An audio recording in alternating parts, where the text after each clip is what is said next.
Remaining fair and impartial, how much of the offensive woes is Kyle Shanahan's right-hand man, Mike McDaniel, accountable for? Let me handle this one real quick, and then I'll let you go. This Of is a little course. unfair. We don't know if he has more or less responsibility. What I want to take this a different way. It's you can't say that he's more involved. We don't know that. We know for a fact that someone is not involved anymore. Mike LaFleur. No one really thought anything of him. But the last 2 years, there was a run game coordinator, a pass game coordinator. McDaniel was run game.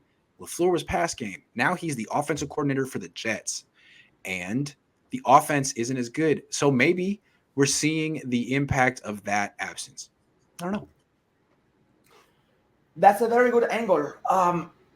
What I'm going to go here is more on the management personnel side of this. As far as McDaniel, we can't know how accountable he is because we don't know how much power he truly has. And the thing is, with some of these coaches out there, whether like a Vic Fangio, for instance, you really think that Vic Fangio does not give the final say to he's the defensive coordinator for his Thank team. you.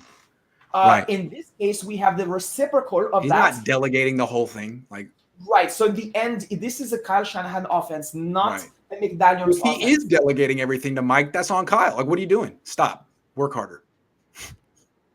No, but I think we're seeing the impact of losing LaFleur because they replaced him with someone named Bobby Slowick. I don't know, man. Who's that guy? I don't know that Never guy. heard of him. Never Actually, I heard of don't that guy. know. Yeah, I have to admit, I didn't know his name. Trey Niner says, can we stop pretending Kyle is a mastermind? What has he proven that is worth being excited about? Can't live off 1 year of him losing a Super Bowl. He's good every 3 years, Trey. Every 3 years, he's the Haley's Comet of coaches in the NFL, which means next year is going to be, let's watch out. Next year is his year. Yeah, but this year is more like that asteroid film with like Bruce Willis. I mean, that's just not good. What I don't like about Kyle is it really Yeah. does feel like a one every 3 years thing. And when you're covering those other 2 years, it feels like he's just wasting everyone's time.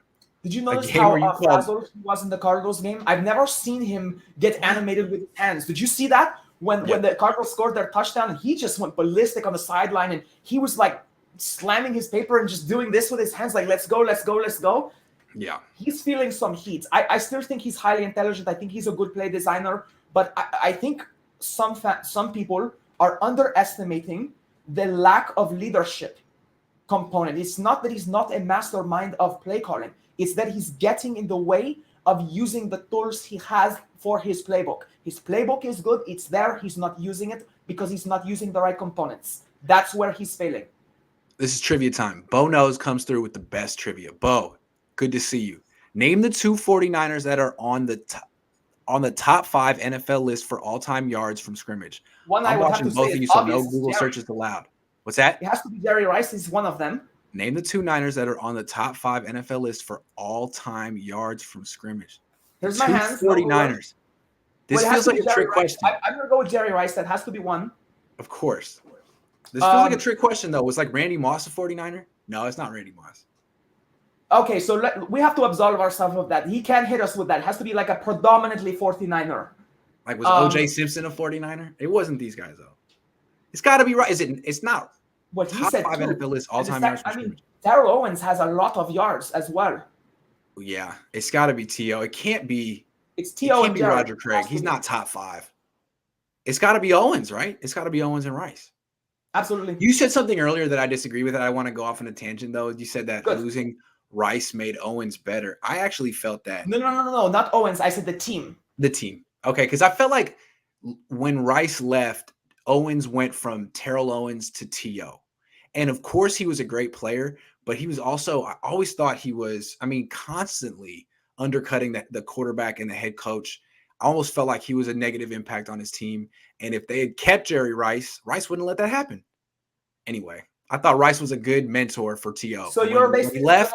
Yeah, I see your point. So you're arguing that having Jerry there is almost like having Richard Sherman in a way, the Uncle Sherman effect. T.O. didn't act like that when Jerry was on the team. He did not. Again, I actually play, like I said, you're right that the leadership aspect. But that was 20 years ago. We're rewriting history now. Well, yo, Bo, let us know if we're right. That's all we have to hang on to. 1995. Thoughts on the stupid penalties killing them? Beginning of the episode, we talked about that. It is they're on defense too, man. This team, not only do they not force turnovers, PIs and holds all day. So many PIs. The pass interference and the holds on the defense is because they are so thin at secondary. That's why. They're playing a very aggressive style with guys who aren't that good. You know, it's funny. Bad corners look so good because they look so physical, because they have to be, because they have no technique. That's right. Oh, he was right there. Yeah, I mean, he was great. He was mugging him. And they're always like, oh, come on. They're like, you know what they are? They are the soccer players of the NFL. You know? That's what I want to play cornerback. I always saw myself playing corner.